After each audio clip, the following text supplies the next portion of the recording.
Good morning, everybody. This is Stephen Pugh of the Home Bible College. It's July the 23rd today, and we're looking at Psalm 61 and Psalm 62. We're in a section of the Psalms which is speaking about Israel's redemption and confidence in God's protection. Let me read it with you and we'll see how the Lord speaks to us. Hear my cry, O God, attend unto my prayer, for from the end of the earth will I cry unto thee. When my heart is overwhelmed, lead me to the rock that is higher than I. For thou hast been a shelter for me, and a strong tower from the enemy. I will abide in thy tabernacle forever. I will trust in the covert of thy wings. Selah. David again is expressing his he's expressing his personal history. It's very interesting that the life of David, and indeed the life of Israel, was a sort of a type of the life. It's a sort of a type of Israel's future experience. In fact, these 4 books of the Psalms, they are prophetic, and they speak of Israel's coming difficulties in the time of the tribulation. And this section is referring to Israel's redemption. He says, I will trust in thy tabernacle forever. I will trust in the covert of thy wings. And so God himself, as it were, covers them with his wings. He puts them in a secret place. He says, verse 5, for thou, O God, hast heard my vows. Thou hast given me the heritage of those that fear thy name. Thou wilt prolong the king's life, and his years as many generations. It's all about the physical life of David being preserved in the face of physical enemies. And he shall abide before God forever. So it's not just about David's mortal life. It is that, but it's more than that, because David sees the extension of his mortal life in the resurrection of the dead. David is going to have another life, and in this next life he will abide in the tabernacle of the Lord forever. Okay, and he will abide, verse 7, before God forever. O prepare mercy and truth, which may preserve him. So I will sing unto thy name forever, that I may daily perform my vows. You see how that David, he doesn't have his eye only upon his mortal life and his experiences in his mortal life. He says that the Lord will bless me in resurrection forever. I shall forever dwell in the tabernacle of the Lord. Now Psalm 62 is similar. Psalm 62 is referring to David's dependence upon God. Let's read it together. Verse 1, truly my soul waiteth upon God. From him cometh my salvation. He only is my rock and my salvation. He is my defence, and I shall not be greatly moved. Now immediately Christians will resonate with this and say, there you are, you see, David's saved just the same as me. Well, no, David was not saved just the same as a Christian at all. David was in the Old Covenant. People in the Old Covenant were never saved as Christians are saved. He says, when he refers to my salvation, he's referring to the salvation of God upon him in battle. Okay, and in his kingdom, he's referring to salvation like that. How long will you imagine mischief against a man? You shall be slain, all of you. See, David was in a life and death struggle. He says, you will be slain, all of you, like a bowing wall you shall be, and as a tottering fence.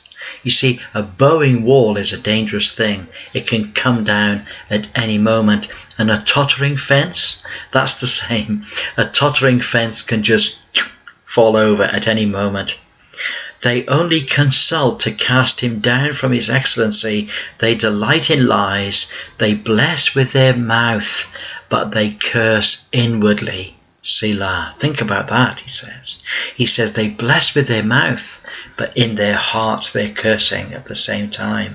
This is the sort of enemy that David was up against all his life. He says, verse 5, my soul, wait thou only upon God, for my expectation is from him. He says, I'm expecting God to deliver me from these men. He only is my rock and my salvation.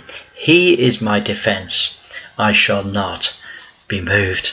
You see, the salvation he's referring there is not to the salvation of his soul. He's not referring to salvation from the guilt of sin, as a Christian would experience. He's referring to salvation from his enemies that were out to murder him.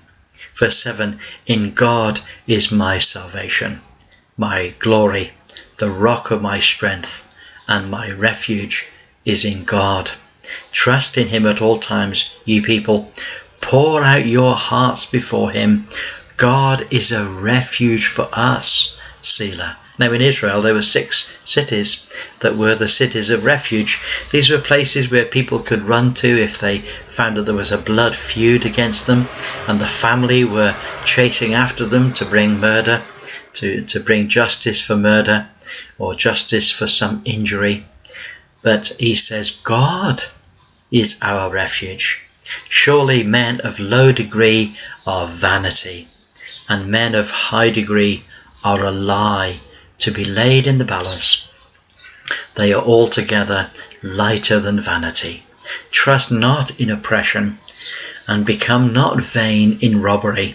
If riches increase, set not your heart upon them. Now my password for today is verse 11 and 12. I want to read it to you now and tell you why. He says, God hath spoken once, twice have I heard this, that power belongeth unto God. You see, it is God who is in control, and it is God who powerfully works amongst men.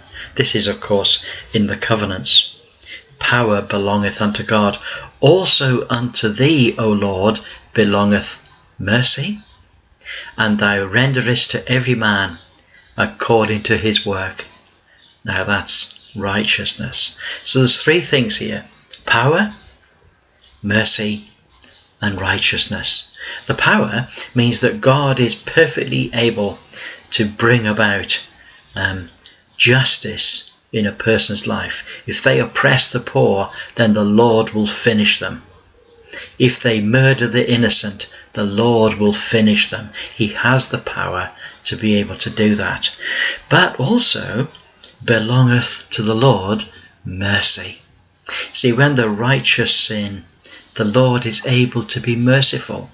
He's able to provide a means whereby they can be restored to him in the old covenant.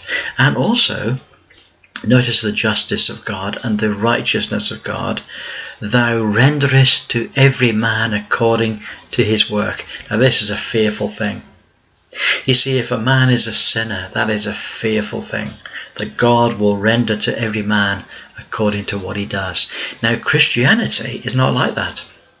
You see, in grace, thankfully, we're not rendered according to our work. No, we receive from God unmerited favour.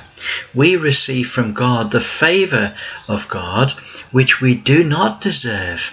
That's grace. And that's so different to law. Under law, God rendered to every man according to his work, but under grace, God renders to every Christian salvation on the basis of the work, not that they've done, but the work that Christ has done. Now that's different. When people say that law and grace are the same, that's absolutely not true. This is law, that God will render to every man according to his work. Grace is when God renders to the believer salvation based upon the work of Christ. Well, there we are. That's my password for today. Look forward to speaking to you again tomorrow. Have a wonderful day.